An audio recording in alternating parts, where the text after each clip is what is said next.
धन्यवाद। कि आज महिलाएं वाकई में हर क्षेत्र में महिलाएं आगे बढ़ रही हैं।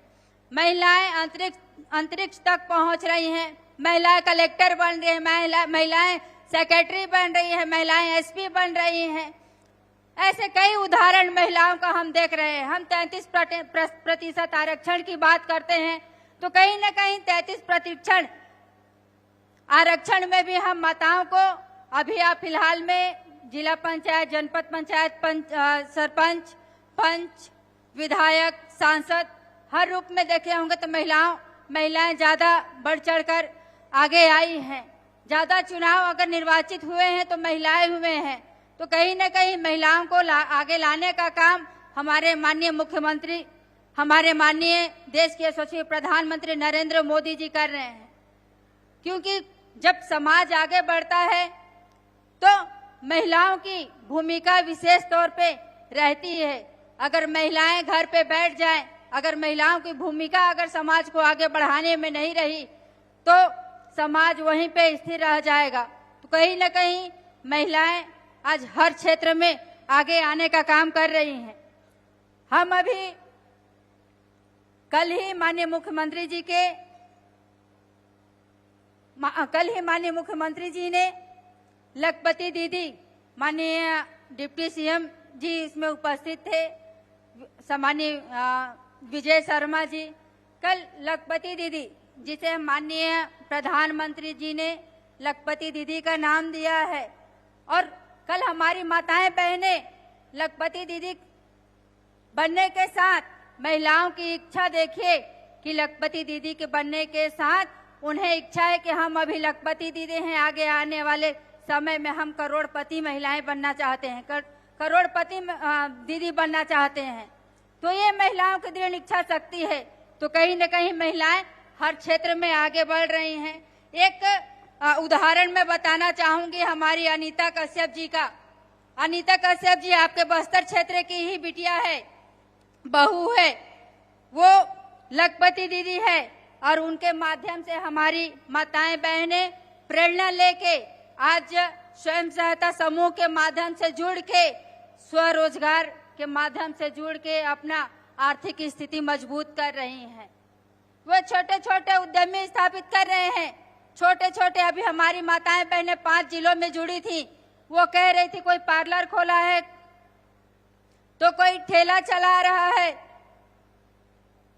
हमारी ड्रोन दीदी के माध्यम से भी बहुत सारी महिलाएं काम कर रही हैं। तो यहाँ के लिए हमारी एक प्रेरणा के रूप में बन के आई है अनीता कश्यप जी। एक गरीब परिवार की महिला स्वयं सहायता समूह के माध्यम से जुड़ के आज लखपति दीदी के नाम से जानी जाती है, प्रेरणा स्रोत कहलाती है। उनके माध्यम से हजारों महिलाएं, हमारे बस्तर क्षेत्र की महिलाएं जुड़ रही हैं। उनसे सीख रही हैं कि दीदी आज आपका स्थिति ऐसा था, आप अपने स्थिति को कैसे सुधार पाए।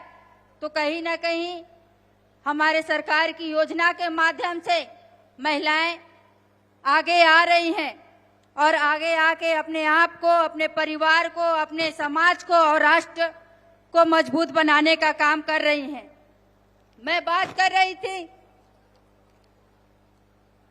आज हमारा बस्तर क्षेत्र, इस बस्तर क्षेत्र में लगातार आए दिन बस्तर पंडुम, बस्तर ओलंपिक, ऐसे अनेक बड़े बड़े आयोजन होते हैं। और हम सबका सौभाग्य है कि इस नक्सल क्षेत्र में जो रहा उसको दूर करने का काम, उसे समाप्त करने का काम हमारे देश के यशस्वी प्रधानमंत्री श्री नरेंद्र मोदी जी के मार्गदर्शन में, माननीय केंद्रीय गृह मंत्री अमित शाह जी के मार्गदर्शन में आज हमारे माननीय विष्णुदेव साय जी ने के नेतृत्व में हमारा बस्तर नक्सल मुक्त होने जा रहा है। आज हमारे यहाँ बहनें या यहाँ के लोग आज आजादी के साथ जीवन यापन कर रहे हैं। लगातार बड़े बड़े आयोजन हो रहे हैं। इसलिए मैं ये बात आप सबके समक्ष रख रही हूँ कि जितना आना केंद्रीय मंत्री, चाहे प्रधानमंत्री जी हो, चाहे राष्ट्रपति महामहिम राष्ट्रपति द्रौपदी मुर्मू जी या चाहे हमारे गृह मंत्री जी, केंद्रीय गृह मंत्री जी लगातार यहाँ पे आ रहे हैं। आप सबके लिए सौभाग्य का विषय है कि बड़े बड़े नेतृत्वकर्ता हमारे बस्तर क्षेत्र में पहुंच रहे हैं। यहाँ के लोग कैसे अच्छे से जीवन यापन कर सके, कैसे नक्सल से दूर हटके हमारे इस मुख्य धारा से जुड़ सके, इसके लिए लगातार प्रयास किया जा रहा है। पिछले साल की अपेक्षा भी बस्तर ओलंपिक हुआ था, उसमें इस बार हमारे बच्चे यहाँ के, हमारी माताएं बहनें, हमारी युवा ज्यादा भाग लिए। वैसे ही यहाँ के स्थानीय, यहाँ की संस्कृति को बढ़ावा देने के लिए, यहाँ के खान पान को बढ़ावा देने के लिए बस्तर पंडुम का आयोजन किया गया। तो कहीं न कहीं यहाँ अनेक ऐसे आयोजन हो रहे हैं जिनके माध्यम से यहाँ तक कि इस बस्तर क्षेत्र में 5 साल के मुख्यमंत्री इस बस्तर क्षेत्र में जितना नहीं पहुंच पाए होंगे, उतना हमारे केंद्रीय नेतृत्व यहाँ पहुंचे और हमारे माननीय मुख्यमंत्री जी यहाँ पहुंच के यहाँ की स्थिति को सुधारने का काम कर रहे हैं। तो कहीं न कहीं हमारा बस्तर एक खेलता, एक सुंदर मुख्य धारा से जुड़ने का काम कर रहे हैं। जब हम नक्सल मुक्त होने के क्षेत्र में विकास होगा तो यहाँ पे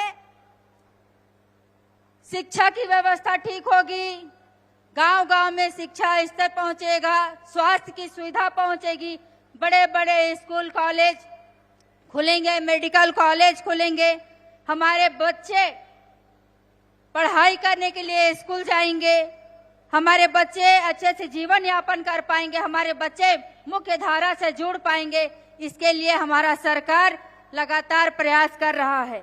आज हम महिला दिवस के उपलक्ष्य में उपस्थित हुए हैं। आज इस अंतर्राष्ट्रीय महिला दिवस के उपलक्ष्य में हमने यहाँ 5 ऐसे आत्मसमर्पित महिलाओं को ठेला देने का काम किया है। दीदियों को, आत्मसमर्पित दीदियों को लक्ष्मी सखी मिलेट कार्ड के माध्यम से उन्हें स्वरोजगार से जोड़ने के लिए एक ठेला दिए हैं, ताकि हमारी बहनें यहाँ के चीजों को, जो हम गांव में पहले लगाया करते थे, खेती किया करते थे, कोदो, कुटकी, रागी, ऐसे सब चीजों से वे अपना स्थिति को सुधार पाएंगे, वे 2 पैसा कमा पाएंगे। वे मुख्य धारा से जोड़ने के बाद उनके पास कहने के लिए ये ना हो कि हमारी भारतीय जनता पार्टी की सरकार हमें नक्सल से मुक्त करा दी, तो हमारे आप स्रोत क्या हो। उससे जोड़ने के लिए हमारी सरकार हमेशा से प्रतिबद्ध है। उन्हें मुख्य जोड़ने के साथ साथ स्वरोजगार से भी जोड़ने का काम कर रही है। आज हमने विमोचन किया सखी वन स्टॉप सेंटर, हालांकि हमारे विभाग में चलते ही है। मोदी जी के गारंटी के तहत महतारी वंदन योजना आज 25वीं किस्त हम माताओं बहनों के खाते में 1-1 रुपए दिए हैं। महिलाएं आत्मनिर्भर के साथ साथ अपने परिवार को संभालने का काम आज 5 जिलों में हमारी बहनें, जो महिलाएं पैसा का उपयोग अपनी बेटियों के लिए कर रही हैं, कुछ स्वरोजगार के लिए इकट्ठा कर रही हैं। तो ऐसे करके हमारी महिलाएं आज हमारी सरकार पे विश्वास जता के इतना अच्छा काम कर रही हैं। मोदी जी के गारंटी महतारी वंदन योजना पूरी हुई थी, 2 साल हो गए महतारी वंदन योजना को पूरा हुए। आज फिर हम महतारी वंदन योजना को 25वीं किस्त दिए हैं। हमने अपने घोषणा पत्र में एक और मोदी जी की गारंटी पूरी हुई है, वो रानी दुर्गावती योजना है। जब हम एक बेटी को जन्म देते हैं तो बड़ी चिंता रहती है कि हम इसको पढ़ाएंगे लिखाएंगे कैसे, हम इनका जीवन यापन कैसे करेंगे। उसी को देखते हुए माननीय मुख्यमंत्री जी के नेतृत्व में आज एक और घोषणा, मोदी जी की गारंटी रानी दुर्गावती योजना पूरा हुआ है, जिसमें हमारी जो बच्चियां जन्म लेंगे 18 साल के बाद उन्हें 1.5 लाख रुपए देने का काम हमारी सरकार करेगी।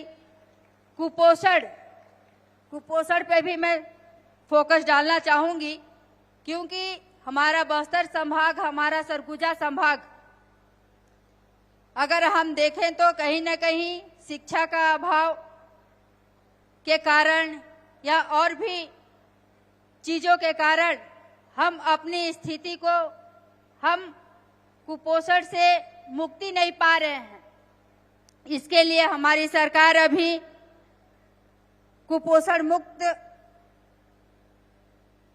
छत्तीसगढ़ अभियान के तहत 8 जिलों को चिन्हांकित किए हैं, जिसमें हमारा बस्तर भी है।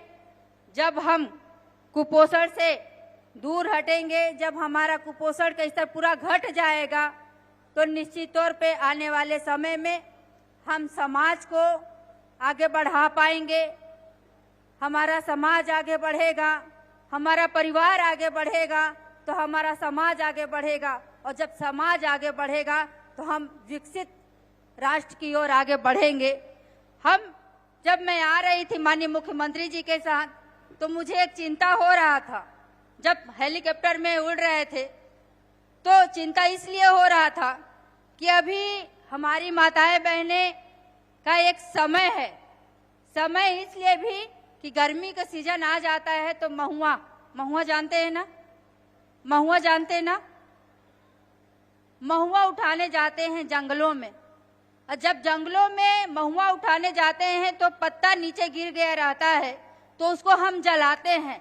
अब जलाते हैं तो जला के छोड़ देते हैं, वो आग पूरा जंगल में फैल जाता है। मैं बात कर रही हूँ पर्यावरण संरक्षण की। ये दायित्व हम सब का है कि पर्यावरण को संरक्षण रखने का हमारा दायित्व है कि हम पर्यावरण को कैसे ठीक कर पाए, कैसे उसका रख रखाव कर पाए। माननीय नरेंद्र मोदी जी एक पेड़ माँ के नाम लगाने की बात करते हैं, और हम महुआ के लिए पूरे जंगलों को आग लगा देते हैं। अच्छी बात है, हम अपने औषधीय पौधों को उठाएं, निकालें, उससे जो भी चीज बनता है उसको बनाएं। लेकिन एक चीज हमारी माताओं बहनें से विशेष निवेदन करते हुए कि जब हम जंगल जाते हैं महुआ उठाने के लिए, तो हम वहीं पे आग लगाएं जितना में महुआ गिरता है। हम आग लगा के छोड़ के ना आ जाएं। और हमारा दायित्व भी बनता है कि जब कोई जंगल जलता है तो उसे बुझाने का काम भी हम सबका होना चाहिए। यहाँ पे हमारे भाई हैं, हमारे बहनें हैं, हमारे युवा साथी हैं। आप सभी से अनुरोध करते हुए कि पर्यावरण संरक्षण को बचाए रखें, ताकि हमारा पर्यावरण संतुलित रहे। अगर पर्यावरण है तो हम सब हैं। इसलिए इतना ही कहकर पुनः आप सभी को अंतर्राष्ट्रीय महिला दिवस की ढेर सारी बधाई, ढेर सारी शुभकामनाएं देते हुए अपनी वाणी को विराम देती हूँ। पुनः आप सभी को प्रणाम करते हुए जय जोहार।